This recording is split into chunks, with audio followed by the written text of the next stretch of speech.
আসসালামু আলাইকুম রহমতুল্লাহ। সত্যি ভারতের কপালে মানে সামনের দিকে শুধু সফলতা সফলতা আর সফলতা ছাড়া আর কিছুই দেখা যাচ্ছে না। তারা যে দিনকে দিন প্রকৃতির আশীর্বাদ দ্বারা একেবারে ভরপুর হয়ে যাচ্ছে, সেটা অনেকটাই আজকের রিপোর্টটা থেকে আপনারা বুঝতে পারবেন, আজকে প্রতিবেদন থেকে আপনারা সেটা জানতে পারবেন। রাজস্থানের থার মরুভূমিতে 52টি তেলকূপ চালু। এই মুহূর্তে পুরো পৃথিবীতে যখন তেল সংকট, বিভিন্ন দেশে যখন তেলের মূল্য বৃদ্ধি পাচ্ছে, 30 টাকা 40 টাকা করে পার ডে বৃদ্ধি পাচ্ছে, সেখানে ভারতের তেলের মূল্য বৃদ্ধি পায় নাই। যেখানে ভারতে 85 থেকে 88% তেল মধ্যপ্রাচ্য সহ বিভিন্ন দেশ থেকে আমদানি করতে হয়।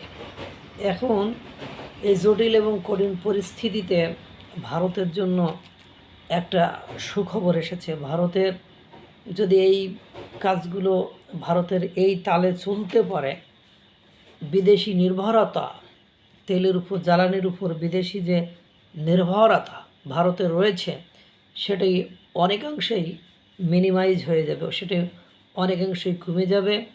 তখন ভারত আরও বেশি স্বাধীন হয়ে যাবে, জনগণ আরও বেশি স্বস্তিতে থাকবে এবং এই থার মরুভূমি অঞ্চলে খুব দ্রুত উন্নতি এবং অগ্রগতির দিকে চলে যাবে। 6 এপ্রিল 2026-এ একটা বড় আপডেট সামনে এসেছে, যা সবার অ্যাটেনশন কেড়ে নিয়েছে।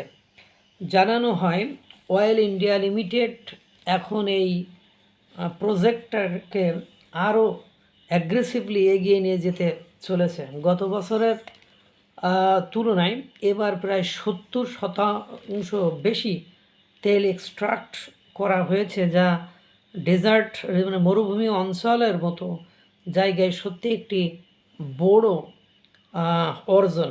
এখানে আগে প্রায় 705 ব্যারেল পার ডে, মানে প্রতিদিন 705 ব্যারেল তেল মানে বের হতো, সেটা এখন বেড়ে দাঁড়িয়েছে 1202 ব্যারেল প্রতিদিন। মানে প্রোডাকশনে একটা জাম্প, একটা বড় লাভ এসেছে। থার মরুভূমিতে এই অঞ্চলে তেল বের করা কঠিন ছিল। এখানে যে তেল পাওয়া যায় তা ক্রুড অয়েলের মতো নয়, এটা অনেক বেশি ঘন, যাকে বলা হয় হেভি ক্রুড। এটি কোনোভাবে পাইপ দিয়ে তোলা যাচ্ছিল না। এজন্য টেকনিক মানে মান্ধাতার আমলে যেসব যন্ত্রপাতি বা পুরাতন আমলের যেসব যন্ত্রপাতি, সেই সব যন্ত্রপাতি ব্যবহার করে এখান থেকে ক্রুড অয়েল কোনোভাবে ম্যানেজ করে তোলা যাচ্ছিল না। সিস্টেম ইনজেকশন বা থার্মাল রিকাভারি পদ্ধতি ব্যবহার করে তেল ঠিক করে, মানে পাতলা করে এখান থেকে তোলা হয়। মানে আবার মাছের কাটার মতো কাঠামো তৈরি করেও এখান থেকে তেল তোলা হয়। আর অয়েল যাতে ফ্লো থাকে, মানে সবসময় একটা গতিতে থাকে। হ্যাঁ, আবার পাইপে উঠতে উঠতে দেখা যায় পাইপ জাম্প হয়ে যেতে পারে, আটকে যেতে পারে, জমে আটকে যেতে পারে। হ্যাঁ, আর অয়েল যাতে ফ্লো থাকে এজন্য ইলেকট্রনিক হিটার্স আর স্পেশালি জাইন্ট ইনসুলেটেড পাইপস ব্যবহার করা হচ্ছে। ফিনান্সিয়ালি মানে ইয়ার 2025 আর 2026-এ রাজস্থানের এই ফিল্ডগুলো থেকে প্রায় 43,773 মেট্রিক টন তেল এক্সট্রাক্ট করা হয়েছে, অর্থাৎ তোলা হয়েছে, যেখানে আগে ছিল 32,748 মেট্রিক টন। এখান থেকে আবার ন্যাচারাল গ্যাসও পাওয়ার সম্ভাবনা দেখা দিয়েছে, বা হিউজ পরিমাণ সেখান থেকে ন্যাচারাল গ্যাস পাওয়া যাবে এরকম আশা করা যাচ্ছে। অর্থাৎ জ্বালানির ক্ষেত্রে পরনির্ভরশীলতা বা আমদানি নির্ভরশীলতা যেটা ছিল ভারতের, সেই জায়গাটিতে একটা স্বস্তির বাতাস বইছে। যে থার মরুভূমির যে 52টি কূপ, সেখান থেকে হিউজ পরিমাণ এই তেল উত্তোলন শুরু হয়েছে।